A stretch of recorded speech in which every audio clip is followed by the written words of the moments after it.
Mina olen Ago Uibo, mina olen Finest Mediast. Tegelikult siin taga oli Finest Media logo, aga ma otsustasin vahetada selle meie lemmik kolleegi vastu. Igatahes natuke iseendast.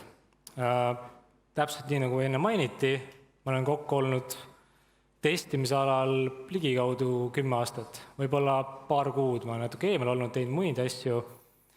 Ja selle aja jooksul, ma arvan, et kusagil 5 aastat ma olen testinud, teinud manuaalset testimist. Natukene olen ka analüüsiga tegelenud, ehk siis analüütiku rollis. Ja nagu ennist mainiti, siis ka ühe testimeeskonna olen üles ehitanud nullist, kus siis lõpuks oli kokku ligikaudu 10 inimest. Ja testimise kõrval olen ma umbes 4 aastat Maineri kõrgkoolis õpetanud õpilasi videomänge tegema, ehk siis videomängude prototüüpimine. Aga enne kui ma lähen järgmise slaidi juurde, siis Ago enne mainis, et põhimõtteliselt kui te lõpetate ülikooli, siis kusagile IT-alale tööle nii või naa saate.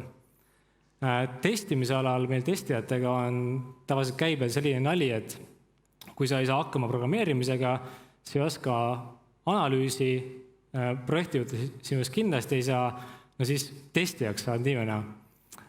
Tegelikult see on müüt ja ma natuke hiljem tahaksin rääkida ka sellest, et inimestel jääb mulje, et testimine, mis ta siis on, et lähed sinna fronti, võtad selle veebi lahti, seal on üks roheline nupp, seal on üks punane nupp, vajutad rohelist nuppu, lähed teisele lehele, vajutad punast nuppu teisele lehele, võtad tagasi esimesele lehele. Kui punane nupp esimesele lehele tagasi ei vii, siis järelikult on midagi katki ja see ongi minu tööpäev. Tegelikult hõlmab testimine palju rohkemat, see on palju laiahaardelisem. Aga ma näiteks teile ühte koomiksit, mis kirjeldab kas siis testija värbamist või testija igapäevaelu, et selle saatis mulle üks kunagine kolleeg ja see on tegelikult minuga terve see aeg kaasas käinud, aga seda ei tasu väga tõsiselt võtta. Et ma loodan, et seda tahapool inimesed näevad. Idee on siis selles, et kedagi on vaja testijaks võtta, seda vastu võetakse viimasena, sest kes ikka testimist vajab ühte projekti. Ja siis sa teed ennast seal lolliks, lased ennast alandada, sest et sa ei ole üldse oluline tegelane antud projektis ja lõpuks sa ootad siis seda positiivset tagasisidet, aga kedagi ei huvita, siis too tarnitakse kliendile ära. Tegelikult, nagu ma ennist mainisin, see päris nii ei ole. Kes siis on testija, millega testija tegeleb, mis see testimine iseenesest on ja mis on testimise eesmärk. Lühidalt kokku võttes testija ei ole mitte keegi teine kui üks osapool ühes projektis, ühes meeskonnas, kelle eesmärk on otsida programmist vigu. Ehk siis kui raamatust lugeda, siis testimine on programmi käivitamine eesmärgiga leida vigu. Tegelikult läheb see testimine natukene laiahaardelisemaks, et võime programmist välja minna.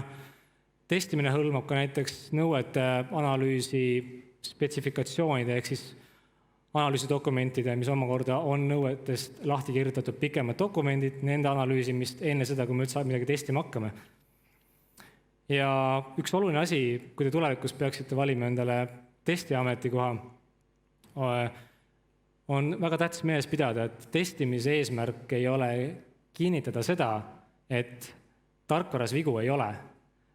Päris paljud projektijuhid on tulnud minu juurde selle teadmise või mõttega, et kui lõpuks Ago kätte need asjad jõuavad, siis on põhimõtteliselt kõik korras.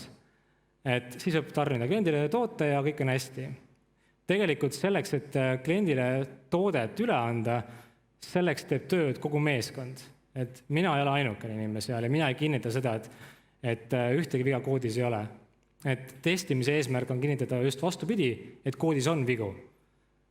Ma ei lõpeta mitte kunagi testimist sellise tundega, et nüüd on meil puhas leht, kõik vead on leitud, alati jääb mulle sisse mingisugune teadmine või mõte, et midagi jäi vaatamata, midagi on seal ikkagi olemas.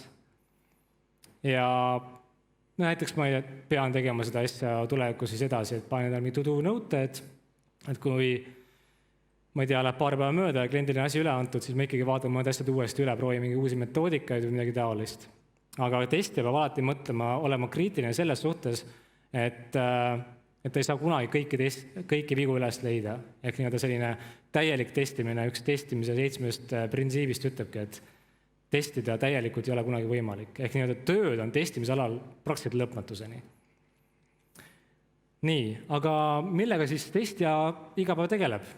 Et kui ma enne mainisin seda lihtsalt punase ja rohelise nupu nii-öelda frondi testimist, siis loomulikult see on väga tähtis. Väga tähtis on see, et kui kasutaja võtab oma programmi lahti, siis kõik töötab kenasti. Aga loomulikult peab kasutaja vaatama ka seda, et see kasutaja hindab ka näiteks mugavust, et see programm on mugav kasutatav ja see usability testing läheb sinna juurde. Aga peale seda liigub testija natuke sügavamale. Ehk nii-öelda see osa, mida kasutaja ei näe, see on ka tegelikult testija ülesanne nii-öelda verifitseerida, valideerida. Et kui ma oma meeskonda lõin, siis ma tegin kokku vist umbes 3 kandideerimise vooru ja kokku vist kandideeris testijal kohale üle 120 inimese. Ligikaudu võib-olla 25-30 inimest käis mul intervjuud läbi. Ja päris paljud, kes polnud varem testimisega kokku puutunud, nad eeldasidki seda, et mis see testimine ikka on, et võtan programmi lahti ja klikin natukene ja annan teada, kui midagi katki on. Aga ma neile põhjalikult läbi rääkisin kogu selle protsessi, mida testijad meie ettevõttes teevad, siis päris paljud neist kohkusid, sest et see oli väga palju termineid, millest nad polnud kuulnud ja see müüt, et testija vaatab ainult natukene fronti, see müüt sai ka kummutatud. Aga mis siis on põhimõtteliselt see, mida kasutaja ei näe? Et näiteks, kui kasutaja lisab oma andmed frontis, front on siis see osa, mida te näete ise. Ja test näiteks kontrollib seda, et need andmed, mis lisati, need jõuaksid andmebaasi õigetesse kohtadesse. Või siis näiteks, et need samad andmed võetakse kusagilt sealt andmebaasist ja kasutaja näeb neid. Või siis API-de omavaheline suhtlemine, andmete vahetus. Et seal on päris palju sellist natuke sügavamat testimist ka. Loomulikult ma enne mainisin, et nõuete analüüs ja nii-öelda dokumentatsiooni analüüs, just nimelt, et selle päris nii, et analüütik teeb ühe mingi dokumentatsiooni valmis, annab selle arendajale, arendaja kirjutab midagi valmis, annab selle tüki testijale ja siis testija võtab selle dokumendi ja arendatud komponendi ja siis teeb seal natukene midagi. Üldjuhul mina näiteks oma praktikas olen isegi enne seda, kui üks komponent saab valmis või kui seda hakatakse arendama, olen ma pidanud analüüsidokumente üle vaatama, et kas seal on mingeid ebakalasid, kas seal on mingisugused äriloogilisi vastuolusid, et nii-öelda need samad vead saaks juba tegelikult selles samas dokumendis seal kas tehniliselt või äriloogiliselt ära parandatud või täiendatud või muudetud, et need samad vead ei tekiks hiljem koodi, et ma peaksin rohkem tööd tegema. Nii. Põhimõtteliselt, kui keegi ei taha tegeleda manuaalse testimisega, mõtlebki, et ma ei taha seal niisama klikkida, ma tahaks teha arendamist ka, samas programmeerijaks päris ei taha saada, analüüsi ka väga ei tahaks teha, aga testimist ikka tahaks rohkem teha, siis on alati võimalik näiteks tegeleda automatiseerimisega või koormustestide arendamisega, kus on tegelikult vaja ka osata nii-öelda programmeerimist, ehk siis arendada programmeerimisoskuseid. Mina näiteks enda praktika käigus ei ole vist peaaegu mitte kunagi kirjutanud nii-öelda neid automaatteste. Ma natuke olen teinud küll mingi API tasemel automatiseerimist, aga nii-öelda see, kus peab ise programmeerima, ma olen väga kokku puutunud. Aga on eraldi inimesed, kes ainult sellega tegelevadki. Ja just nimelt, miks ei võeta tihtilugu arendajaid automaattesti tegema? See põhjus on väga lihtne, sest neil puudub see teadmine testimisest sellisel kujul nagu ühel testijal, kes saab siis need 2 tükki asja omavahel kokku panna. Et jah, kui leiate, et tahaks teha nagu mõlemad korraga, siis automaattestid näiteks on üks valik. Ja automatiseerimine on praegu ülimalt populaarne, et kui te vaatate näiteks töökuulutusi, siis tegelikult suurem osa testijaid, keda otsitakse, neilt eeldatakse või loetakse ka nii-öelda programmeerimisoskust, ehk otsitakse väga palju automatiseerimist nii-öelda täitvaid inimesi. Nii, räägiks siis kiirelt üle selle, et missugune näeb välja see protsess, mida testija teeb. Et ma juba mainisin, et tegevusi, aga üldjuhul algul on siis verifitseerimine, kus vaadatakse üle, testija vaatab üle dokumente, teeb nii-öelda ettepanekuid paranduste osas, kui on, siis hiljem, kui on arendus valmis, tehakse valideerimist, ehk nii-öelda otsitakse vigu, raporteeritakse vigu, ja raporteerimine ongi järgmine punkt, ehk siis nii-öelda, kui vead on raporteeritud, arendaja on parandanud oma töö, siis testija hakkab jälle otsast pihta, nii-öelda reverifitseerib või revalideerib. Samas selle testimise käigus testitakse mitte ainult seda programmi või komponenti programmis, vaid ka testitakse dokumentatsiooni jälle.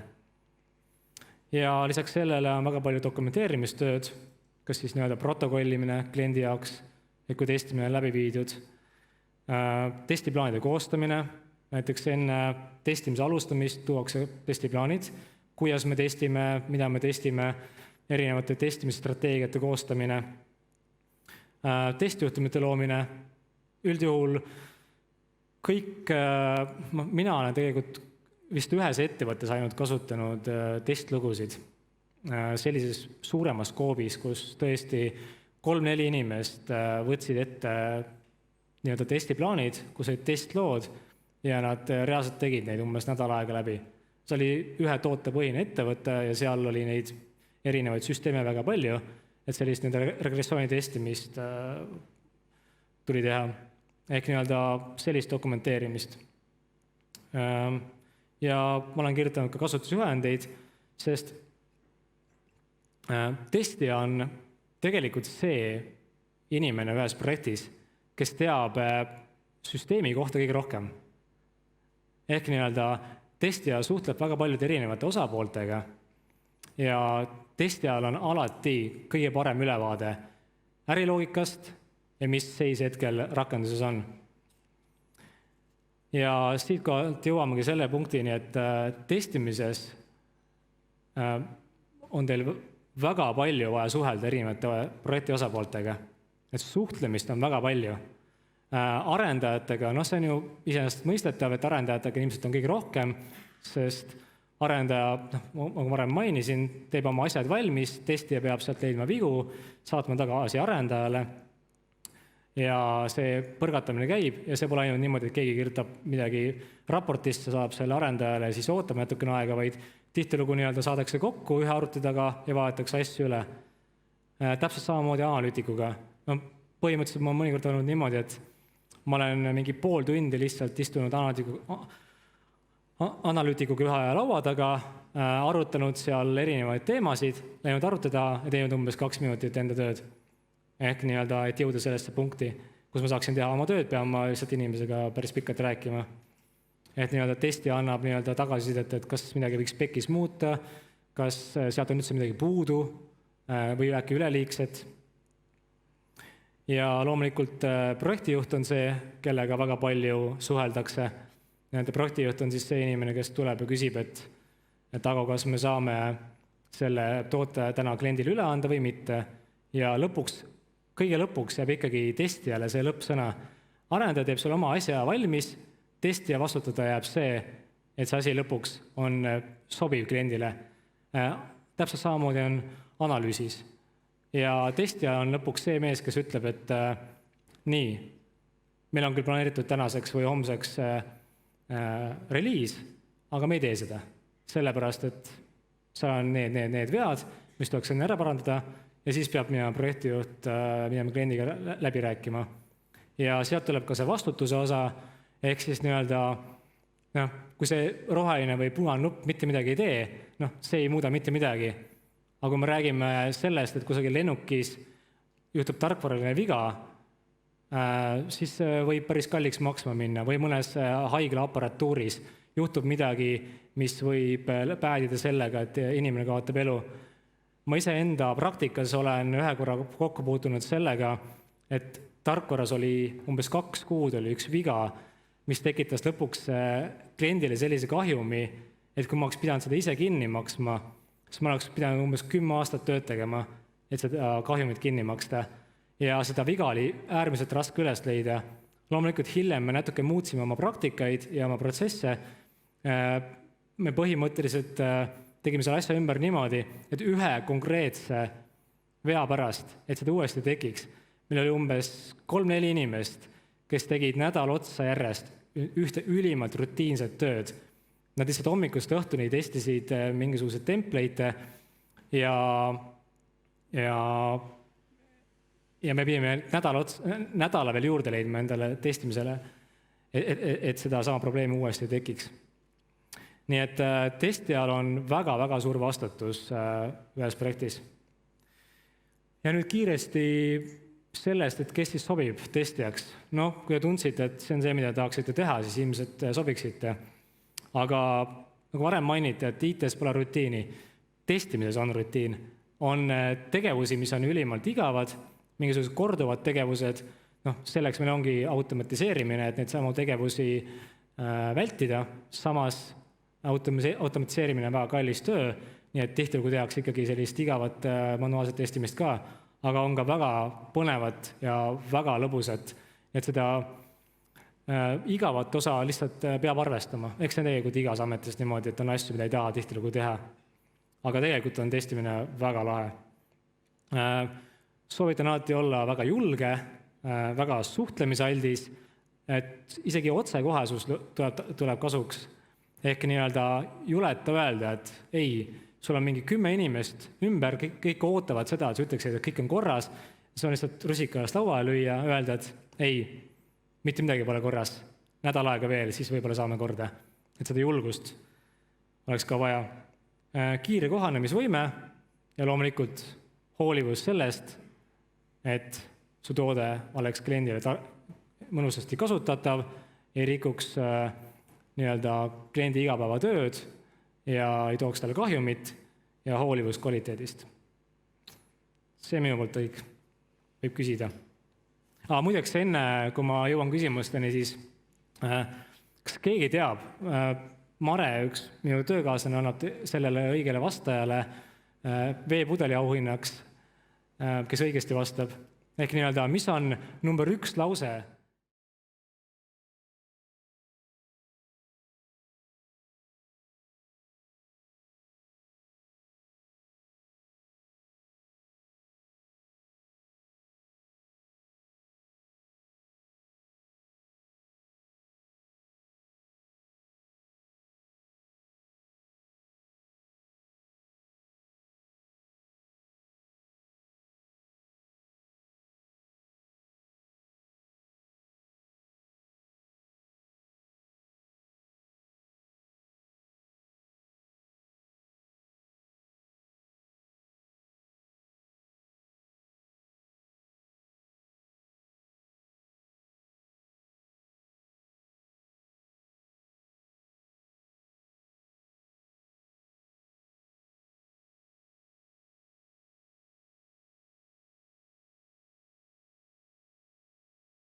peale lõpetamist üldjuhul, kui kellegi kogemust ei ole, eks need CV-d näevad suhteliselt sarnased välja. Nii et ennast tuleb osata müüa ja soovitan kindlasti pöörata tähelepanu sellele, kuidas te tööandjale ennast nii-öelda kirjeldate. Et saatekiri enda vastu. Number 1 minu nii-öelda, kui mina võtsin nii-öelda kandideerijad vastu, siis mul oli number 1 oli see, et saatekiri. Selle järgi ma otsustasin, mitte alati CV järgi. Aga nüüd on vist kõik, jah? Aega läbi. Ma arvan, sellega võime lõpetada ja suur aitäh Agole! Aitäh teile!